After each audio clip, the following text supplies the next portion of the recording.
සුබ දවසක් දුවේ පුතේ. අදත් ඔයාලා සියලුම දෙනා මගේ YouTube channel එකට ඉතාමත් ආදරෙන් පිළිගන්නවා.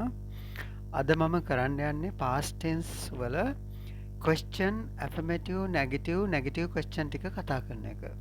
කලින් මම past tense වල වීඩියෝ එකක් දැම්මනේ වාක්‍ය හදන විදිය. එතකොට අද කතා කරන්න යන්නේ past tense වල question, affirmative, negative question හදන විදිය. මේක ගොඩාක් වැදගත් පුතේ. ග්‍රැම පාඩමක් ඔයාලට වාක්‍ය හදන්න, ඔව් කියලා උත්තර දෙන්න, නැහැ කියලා උත්තර දෙන්න ඉතාමත්ම වැදගත් සුවිශේෂී පාඩමක්. මේක හොඳට බලලා ඉගෙන ගන්න. හොඳයි, එහෙමනම් අපි කරගෙන යමු. මම අරගන්නවා අතීත කාල past tense වාක්‍යයක්. අපි කලින් හදපු එකක්. She became an English teacher. She became an English teacher. ඇය ඉංග්‍රීසි ගුරුවරියක් වුණා. මේක දැන් අපි question එකක් හදමු. පළවෙනි අවස්ථාව question form එකට. කොහොමද අපි question form එකට නගන්නේ මේ වගේ වාක්‍යයක්? එතකොට මේකේ helping verb එකක් අපි ගන්නවා did කියන එක. singular වලත් එකයි plural වලත් එකයි. අපි singular වාක්‍ය ටිකක් තමයි මුලින්ම ගත්තේ. එතකොට helping verb එක did. did කියන එක දාලා තමයි අපි questions හදන්නේ, ප්‍රශ්න හදන්නේ. අපි බලමු. එතකොට මේකේ did එක මුලට දානවා. හැබැයි did එක මුලට දැම්ම ගමන් දැන් මේ අතීත කාල ක්‍රියාපදයක්නේ අපි යූස් කරන්නේ. ඒක වර්තමාන ක්‍රියාපදයක් වෙනවා එතන did එක තියෙනකොට. එතකොට දැන් became කියන එක become වෙනවා. හොඳට මතක තියාගන්න ඕනේ ඒක. දැන් මෙතන වාක්‍යයේ තියෙන්නේ she became an English teacher. ඇය ඉංග්‍රීසි ගුරුවරියක් වුණා කියලානේ. වෙලා ඉවරයි කියලානේ. එතකොට මෙතන become කියන එක තමයි did එක දානකොට එන්නේ. හොඳට මතක තියාගන්න. did කියන එක වාක්‍යයේ කොහේ හරි තියෙනවා නම් question එකකට හරි negative එකකට හරි did එක තියෙනවා නම් අපි දාන්නේ ක්‍රියාපදේ අතීත කාල ස්වරූපේ නෙවෙයි වර්තමාන. become කියන එක. became කියන්නේ අතීත කාලය, become වර්තමානය. එතකොට වර්තමාන අවස්ථාව තමයි යූස් කරන්නේ. ඒක හොඳට මතක තියාගන්න. හොඳයි, අපි එතකොට පළවෙනි අවස්ථාව question එක හදමු. Did she become an English teacher? Did she become an English teacher? ඇය ඉංග්‍රීසි ගුරුවරයක් වුණාද? ඔන්න ප්‍රශ්නයක් අහනවා.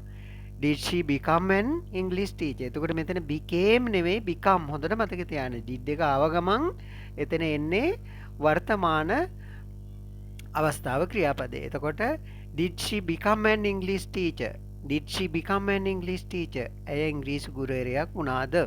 හොඳයි, ඒක තමයි ප්‍රශ්නේ. ඊට පස්සේ මේකට අපි උත්තර දෙනවා ඔව් කියලා affirmative එකෙන්. එතකොට අන්න එතකොට එන්නේ අර අතීත කාල අවස්ථාව ක්‍රියාපදේ became. Yes, she became an English teacher. ඔව්, ඇය ඉංග්‍රීසි ගුරුවරයක් වුණා. Yes, she became an English teacher. එතකොට කවුරු හරි ඇහුවොත් did she become an English teacher කියලා ප්‍රශ්නයක් ඇහුවොත් ඔයා උත්තර දෙන්නේ කොහොමද?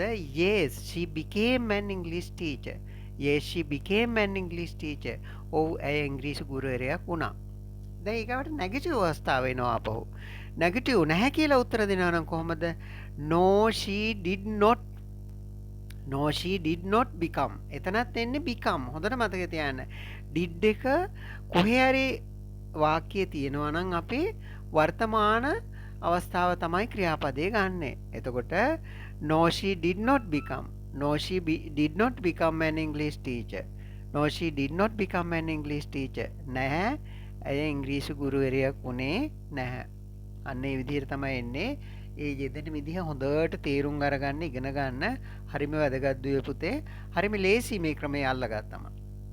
හරි, ඊගාවට හතරවෙනි අවස්ථාව negative question. negative question එක කොහොමද හදන්නේ? did එක වෙනුවට අපි මුලට දාන්නේ didn't she become. එතනත් did එක තියෙනවනේ වාක්‍යයේ. එහෙමනම් අපි මෙතන වර්තමාන අවස්ථාව තමයි ක්‍රියාපදේ යොදාගන්නේ. became නෙවෙයි become. එතකොට didn't she become an English teacher? ඇය ඉංග්‍රීසි ගුරුවරියක් වුණේ නැතිද? මෙතන නැතිද කියලා අහන්නේ. didn't she become? didn't she become? එතකොට did not කියන එක තමයි didn't කියලා ලස්සනට අපි යූස් කරන්නේ. didn't she become an English teacher? ඇය ඉංග්‍රීසි ගුරුවරියක් වුණේ නැතිද? එතකොට මෙතන ඇය ඉංග්‍රීසි ගුරුවරියක් වුණේ නැහැ. ඔව්, ඇය ඉංග්‍රීසි ගුරුවරයෙක් වුණේ නැහැ. කොහොමද කියන්නේ? Yes, she didn't become an English teacher. එතනත් didn't එක තියෙන නිසා become තමයි තියෙන්නේ. හොඳට මතක තියාගන්න. became කියලා දැම්මොත් එම වැරදි. හොඳට මතක තියාගන්න ඒක. එතකොට Yes, she didn't become an English teacher. ඔව්, ඇය ඉංග්‍රීසි ගුරුවරයෙක් වුණේ නැහැ. ඊට පස්සේ නෑ, ඇය ඉංග්‍රීසි ගුරුවරයෙක් වුණා. එහෙම කියනවනම් කොහොමද කියන්නේ? No, she became. අන්න එතකොට became වෙනවා. මොකද එතන did එකේ helping verb එකක් නැහැනේ වාක්‍යයේ. එතකොට became කියන එක තමයි අතීත කාල ස්වරූපේ තමයි එන්නේ. හොඳට ඒක මතක තියාගන්න. එච්චරයි පුතේ තියෙන්නේ මේකේ මතක තියාගන්න. හරිම ලේසියි. එතකොට කොහොමද උත්තර දෙන්නේ? No, she became an English teacher. නෑ, ඇය ඉංග්‍රීසි ගුරුවරයෙක් වුණා. No, she became an English teacher. නෑ, ඇය ඉංග්‍රීසි ගුරුවරයෙක් වුණා. එහෙමයි උත්තර දෙන්නේ. අපි බලමු ඊගාව තව වාක්‍යයක් අරගෙන ඒකත් සිංගියුලර් වාක්‍යයක්. එතකොට අපි කලින් හදපු එකක්. My father planted banana plants yesterday. මගේ තාත්තා හිටෙව්ව පැල කරා. ඒක අතීත කාලනේ. planted. My father planted banana plants yesterday. ඊයේ මගේ තාත්තා කෙසෙල් පැල ටිකක් ඉඳුවා කියන එකනේ කියන්නේ. හරි. එතකොට ඊයේ තාත්තා කෙසෙල් පැල හිටෙව්වද කියලා ප්‍රශ්නයක් අහන්න ඕන. එතකොට කොහොමද?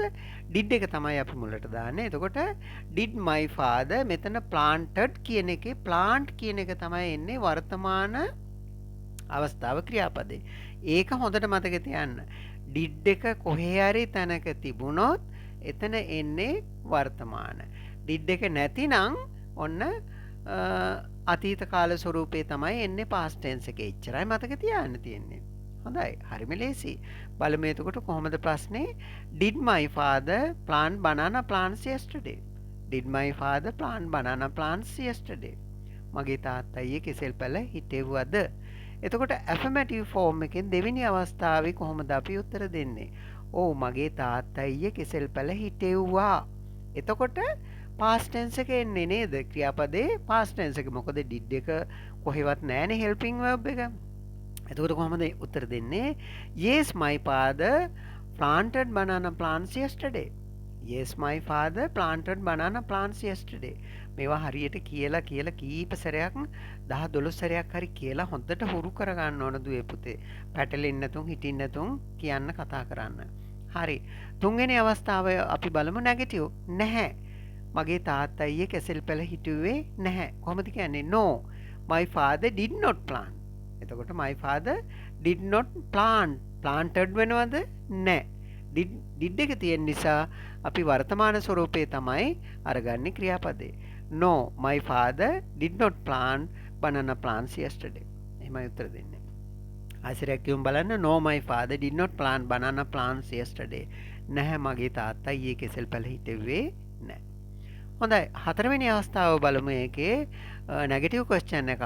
එතකොට කොහොමද අපි දාන්නේ? My father planted banana plants yesterday. ඒකනේ වාක්‍ය. එතකොට මේක question එකක් විදිහට අපි දානවා. මගේ තාත්තා ඊයේ කෙසෙල් පැල හිටෙව්වේ නැතිද කියලා අහන්නේ. එතකොට didn't my father. did එක වෙනුවට අපි දාන්නේ did not කියන එක. didn't my father plant. එතන එන්නේ හොඳට මතක තියාගන්න planted කියලා එහෙම දානවද? නැහැ. plant වර්තමාන අවස්ථාව ක්‍රියාපදේ.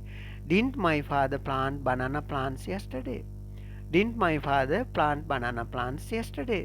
මගේ තාත්තා ඊයේ කෙසෙල් පැල හිටෙව්වේ නැතිද? එතකොට ඒකට ඔව් කියලා උත්තර දෙන්නේ කොහොමද? ඔව්, මගේ තාත්තා ඊයේ කෙසෙල් පැල හිටෙව්වේ නෑ. Yes, my father didn't plant. එතන එන්නේ didn't plant. එතනත් planted කියලා හැම එන්නේ නැහැ. හොඳට මතක තියාගන්න.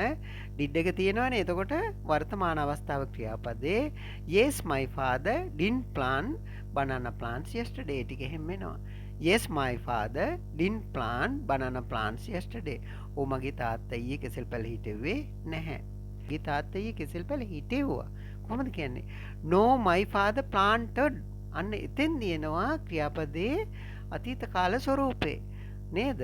No, my father planted banana plants yesterday. No, my father planted banana plants yesterday.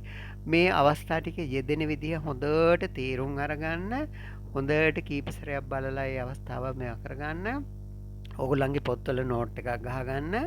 මේක හරිම වැදගත් දුවේ පුතේ. මේ කතා කරද්දී වාක්‍ය හදද්දී ලියද්දී ඊට පස්සේ එසේස් රචනා ලියද්දී මේ ග්‍රැමටික ඉතාමත්ම වටිනවා.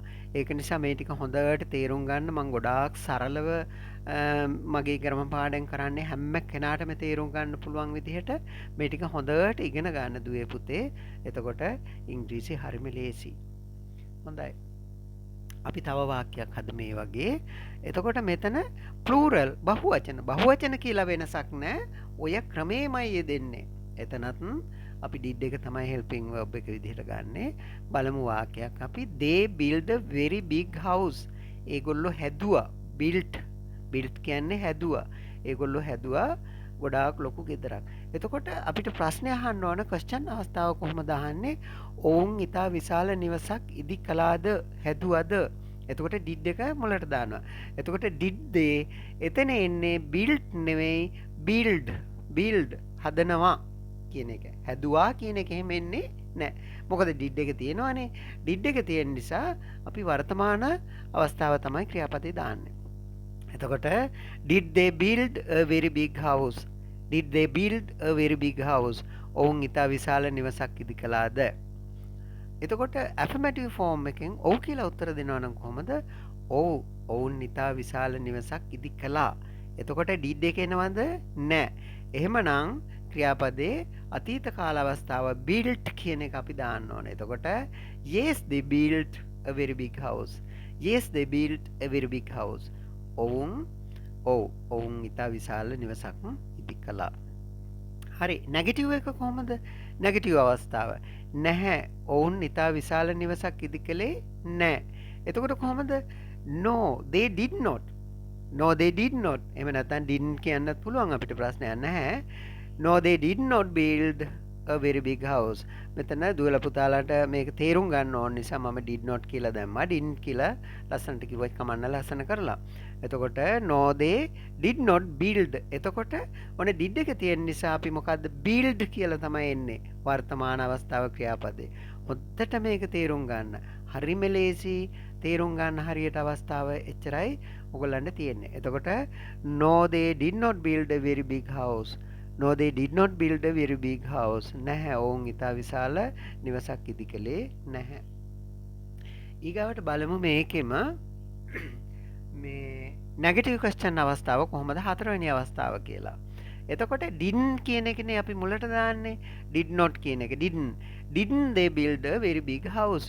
ඔවුන් ඉතා විශාල නිවසක් ඉදි කළේ නැතිද කියලා අහන්නේ. එතකොට didn't they build a very big house?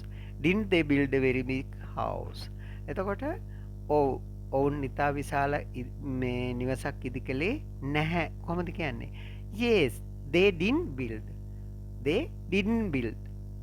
did එක තියෙන නිසා එතන build කියන එකනේ එන්නේ වර්තමාන අවස්ථාව. yes they didn't build a very big house. yes they didn't build a very big house. ඔවුන් ඉතා විශාල නිවසක් ඉදි කළේ නැහැ. ඔවුන් ඉතා විශාල නිවසක් ඉදි කළා. කොහොමද කියන්නේ? no they built. අන්න එතන එන්නේ past tense එක. අතීත කාලය. no they built a very big house. එතන ඒකේ helping verb එක did කියන එක නෑනේ. එහෙම මතක තියාගන්නකෝ. එතකොට කෙලින්ම අතීත ස්වරූපේ තමයි ක්‍රියාපදේ දාන්නේ. no they built a very big house. no they built a very big house. නැහැ. ඔවුන් ඉතා විශාල නිවසක් ඉදි කළා. හරි. අපි එහෙනම් තව වාක්‍යයක් අරගමු. ඒකත් ප්ලූරල් වාක්‍යයක් ගන්නවා. දුවල පුතාලට හොඳට තේරුම් ගන්න. they all came to the meeting yesterday. they all ඒගොල්ලෝ සියලුම දෙනා නේද? they all came ආවා to the meeting yesterday. ඒක අපි හරවමු question form එකට. පළවෙනි අවස්ථාව ඔවුන් සියල්ලුම ඊයේ රැස්වීමට පැමිණියාද? කොහමද අහන්නේ? did එක මුලට දැම්මා නේද? did they all come? අන්න එතකොට එන්නේ came නෙවෙයි come වර්තමාන අවස්ථාව ක්‍රියාපදේ. did they all come to the meeting yesterday? ඒ ටික එහෙම කියනවා. හරිම ලේසි මේක. did they all come to the meeting yesterday? did they all come to the meeting yesterday? ඔවුන් සියල්ලෝම ඊයේ රැස්වීමට පැමිණියාද? එතකොට affirmative අවස්ථාව දෙවෙනි අවස්ථාව ඔවුන් සියල්ලම ඊයේ රැස්වීමට පැමිණියා ආවා. කොහොමද කියන්නේ? Yes they all came. අන්න එතන එන්නේ came. මොකද did එක ඒකේ කොහෙවත් නැහැනේ helping verb එක. එතකොට එන්නේ අතීත කාලේ. Yes they all came to the meeting yesterday. Yes they all came to the meeting yesterday. ඔවුන් සියල්ලම ඊයේ රැස්වීමට ආවා. නැහැ කියනවා නම් නෙගටිව් ෆෝම් එක තුන්වෙනි අවස්ථාවේ කොහොමද? නැහැ. ඔවුන් සියල්ලෝම ඊයේ රැස්වීමට ආවේ නැහැ. කීප දෙනයි ආවේ නේද? එතකොට කොහොමද කියන්නේ? No, they did not come. අන්න එතන did not come ආවේ නැහැ. නෑ ඒගොල්ලෝ ආවේ නැහැ. No, did not come. එතන ඕනනම් didn't come කියලා කියන්නත් පුළුවන්. No, they did not come to the meeting yesterday. No, they didn't come to the meeting yesterday. නැහැ ඔවුන් සියල්ලෝම ඊයේ රැස්වීමට පැමිණියේ නැහැ. හරි. ඊගාට අපි හතරවෙනි අවස්ථාව බලමු. නෙගටිව් ක්වෙස්චන් එකක් අහන්න. මොකද්ද? ඔවුන් සියල්ලම ඊයේ රැස්වීමට පැමිණියේ නැද්ද? පැමිණියේ නැද්ද කියලා අහන්න ඕනේ නේද? කොහමද? didn't එක මුලට දානවා. එතකොට did not කියන එකනේ didn't කියන්නේ. Didn't they all come? Didn't they all come to the meeting yesterday? Didn't they all come to the meeting yesterday? එතන ඉන්නේ come කියලා හොඳට මතක තියාගන්න. මොකද did එක sentence එකේ තියෙනවනේ. ඒක නිසා ක්‍රියාපදේ come වර්තමාන අවස්ථාව. එතකොට didn't they all come to the meeting yesterday? Didn't they all come to the meeting yesterday? ඔවුන් සියල්ලෝම ඊයේ රැස්වීමට පැමිණියේ නැතිද? එතකොට ඔවුන් සියල්ලෝම ඊයේ රැස්වීමට පැමිණියේ නැහැ කියලා උත්තර දෙනවා කොහොමද? Yes they didn't come. එතනත් එන්නේ did එක තියෙන නිසා come කියන එක නේද?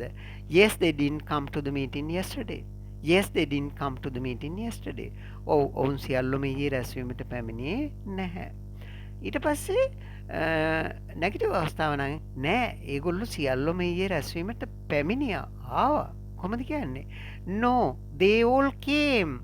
අන්න එතකොට did එක කොහෙවත් නෑ. helping verb එක.